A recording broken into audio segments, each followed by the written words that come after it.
So I'm recording this video to show all of the pieces that will come with your flatbed industrial table attachment kit. So in the kit, you will get two fence pieces. Those are these pieces. They have a pin at the end and there is a notch out on the fence. The notch is designed to fit around your presser foot, which is why having the measurements correctly when ordering is important. Also included is two bottom plates. So this piece goes at the front of the table. It's the one that's C-shaped or U-shaped. And this piece is the one that goes in the back. This is the current kit. It's possible that when I get additional inventory, that it'll only be this piece that comes with, or two of these pieces. But for right now, this is for the rear and this is for the front. Also, what comes with the kit is a measurement plate. The other piece that comes, this is the rear measurement piece. It has pinholes. This is because the fence piece slides in with this pin, or this back piece is used to lock in the fence pieces in the rear, making it more convenient to change your measurements as needed. Additionally, in the kit, we have some spacers. So the smaller spacers are 1.25 inches. The larger spaces are 1.5 inches, and these are used to build the gap from between the two plates, because this plate gets attached to the bottom of your machine and this plate is flush with your machine. So we need to fill that gap because most of these tables have about 1.5 inches gap. I'm including measurement or spacers for various sizes based on various thicknesses of tables. Also included are 4 nylon spacers. These spacers are used with the aluminum spacers. These narrow ones are used with these other spacers to help make sure that you're getting exactly the correct height. And then we include the screws and washers to bolt your pieces together, so that way it can all be attached to your table. Additionally included in each kit is a bit of double-sided sticky tape. This tape would be used to help you with your initial installation to make sure you get your placement correct. And the 2 attachment bolts so that way your fences can attach to your table and to the kit and tighten everything down. There's a thumb screw, and there's 2 thumb screws and 2 wing nuts in each kit.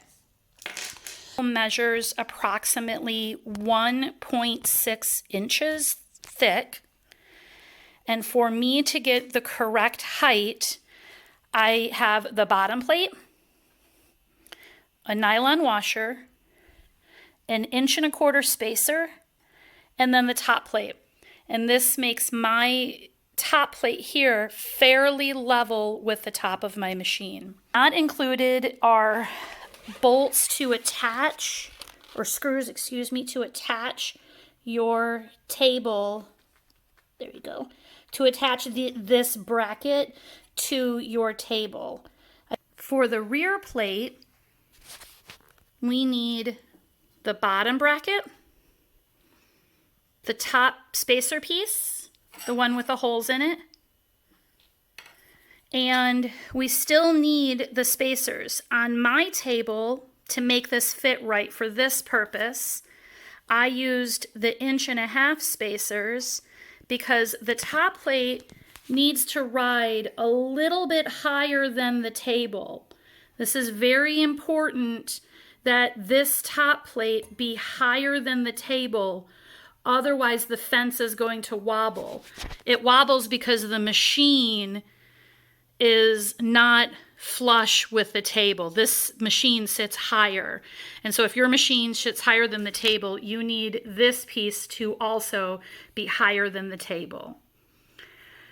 To show you the kit in action, what you do is I have a regular size foot on my machine. I believe this foot is about a 1/2 inch wide. It's just the one that came with the machine. So with my foot in place, and I'm going to install my fence. Again, I'm just going to pick a hole in the back, kind of doesn't matter. I'm putting it in the orange hole, which represents a 3/8 inch seam, and for this demonstration it doesn't matter. But that's going to give me a 3/8 inch gap where this edge of the fence is 3/8 inch away from my needle.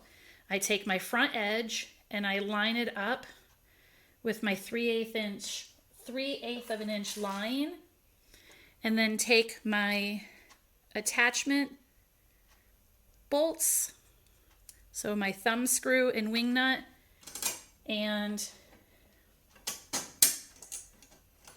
I tighten them down.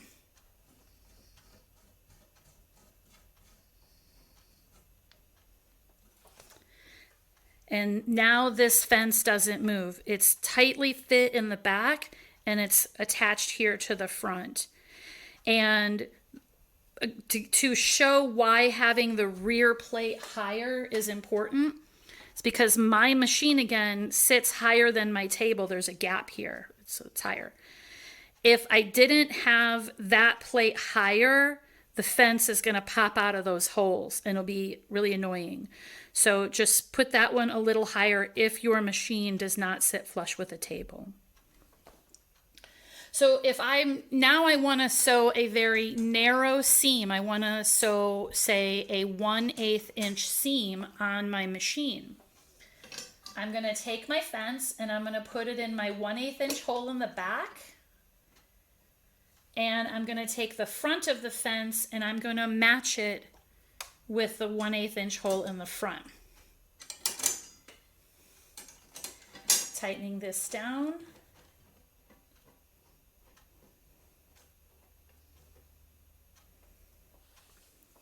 And now you can see that the fence is in place.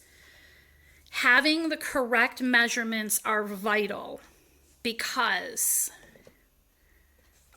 if I show you right there, my foot is too wide to sew a 1/8 inch seam and have this fence here.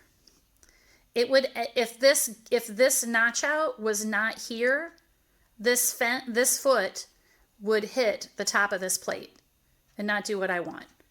So we need to have the correct measurements, because I need to know where this notch out needs to be for your machine. Assume you want to sew a 1/2 inch seam. We don't need to worry about the presser foot here because it's not wider than a 1/2 of an inch. You can use the other fence that has a straight edge on the left side. Put this in your 1/2 inch hole, match up your front edge to the 1/2 inch mark, and now you've got a 1/2 inch straight edge, a straight edge that is 1/2 inch away from your needle, so you could sew a 1/2 inch seam all the way down the length of your material.